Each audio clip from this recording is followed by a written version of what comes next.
Welcome everyone, ফটোশপের চতুর্থ ক্লাসে আপনাদের সবাইকে স্বাগতম। আশা করি আপনারা সবাই ভালো আছেন।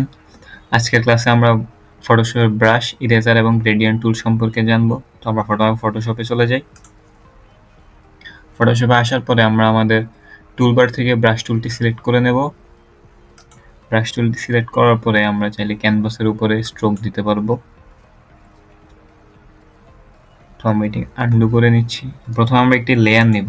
আমাদের ব্রাশের সাইজটা অনেক বড়। আমরা এটিকে ছোট করার জন্য আমরা চাইলে আমাদের কিবোর্ড থেকে থার্ড ব্র্যাকেট ইউজ করতে পারবো, ক্লোজিং ওয়ান, অথবা চাইলে আমরা আমাদের কিবোর্ডের অল্ট প্রেস করে মাউসের রাইট বাটন ক্লিক করে যদি ডানে অথবা বামে ড্র্যাগ করি তাহলে এটি সাইজ বড় ছোট হবে, এবং উপরে নিচে ড্র্যাগ করলে এটি সফটনেস এবং হার্ডনেস কন্ট্রোল করতে পারবো। আমরা এটিকে আরো ছোট করে নিই এবং জুম করে নিই। জুম করার পরে যদি আপনি ক্যানভাস মুভ করতে চান তখন আপনি আপনার স্পেস বাটন ক্লিক করে ধরে মাউসের রাইট বা লেফট বাটন ক্লিক করে মুভ করতে পারবেন আপনার ক্যানভাস। আমরা আরও জুম করে নিই। ব্রাশ টুল নর্মালি ব্রাশ করলে স্ট্রোক হবে। তো আমরা যদি ব্রাশ সেটিংসে যাই, এখান থেকে আমরা বিভিন্ন ধরনের ব্রাশ নিতে পারবো প্রয়োজন অনুসারে, এবং ব্রাশের সাইজ, হার্ডনেস, স্পেসিং কন্ট্রোল করতে পারবো। যদি ব্রাশ টুলের উপর রাইট ক্লিক করেন তাহলে দেখতে পারবেন আরও কয়েকটি টুল রয়েছে, যেমন পেন্সিল টুল। পেন্সিল টুলটা অনেকটা ব্রাশ টুলের মতনই, এবং এটি সাইজও আপনি চাইলে অল্ট প্রেস করে মাউসের রাইট বাটন দিয়ে ছোট বড় করতে পারবেন। তারপরে রয়েছে আমাদের ইরেজার টুল। ইরেজার টুল ব্রাশ টুলের মতনই, আপনি ছোট বড় এবং হার্ডনেস কন্ট্রোল করতে পারবেন। ইরেজার টুল দিয়ে আমরা চাইলে সবকিছু ইরেজ করতে পারি।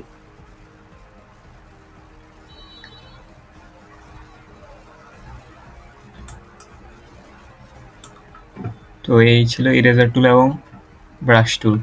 আমরা এই লেয়ারটি ডিলিট করে দেব এবং নতুন একটি লেয়ার নেব। লেয়ার ডিলিট করার জন্য আপনি যে লেয়ারটি ডিলিট করতে চাচ্ছেন ওই লেয়ারটি সিলেক্ট করে ড্র্যাগ করে এনে এই ডাস্টবিন আইকনের উপর ছেড়ে দিলে ওই লেয়ারটি ডিলিট হয়ে যাবে, এবং পাশের আইকন থেকে চাইলে আমরা নতুন একটা লেয়ার নিতে পারবো। এখন আসি আমরা গ্রেডিয়েন্ট টুলে। গ্রেডিয়েন্ট টুল হলো সাধারণত এক বা একাধিক কালারের একটি মিক্সিং। আমরা আমাদের ক্যানভাসটি একটু ছোট করে নিচ্ছি। তো গ্রেডিয়েন্ট টুল কন্ট্রোল করার জন্য আমরা চাইলে এখান থেকে গ্রেডিয়েন্ট টুল কন্ট্রোল করতে পারবো, এবং চাইলে আমরা আমাদের মতন করে কাস্টমাইজ কালার নিতে পারবো।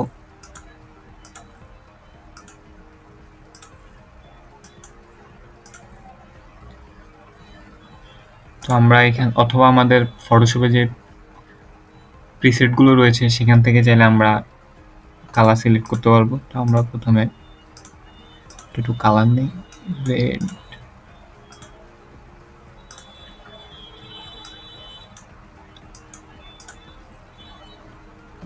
তো আমরা একটা গ্রেডিয়েন্ট বানালাম। গ্রেডিয়েন্ট অ্যাপ্লাই করার জন্য আপনি চাইলে একটি পয়েন্ট ধরবেন, দেন ড্র্যাগ করলেই গ্রেডিয়েন্টটি অ্যাপ্লাই হয়ে যাবে। আপনি চাইলে আবার অ্যাপ্লাই করতে পারবেন, যে কোনো অ্যাঙ্গেলে গ্রেডিয়েন্ট অ্যাপ্লাই করতে পারবেন, অথবা আপনি চাইলে উপরের এই অপশনগুলো থেকে রেডিয়াল গ্রেডিয়েন্ট দিতে পারবেন। তখন আপনার গ্রেডিয়েন্টটি গোলাকৃতি ভিতর থেকে যাবে, যেমন যদি দেখে।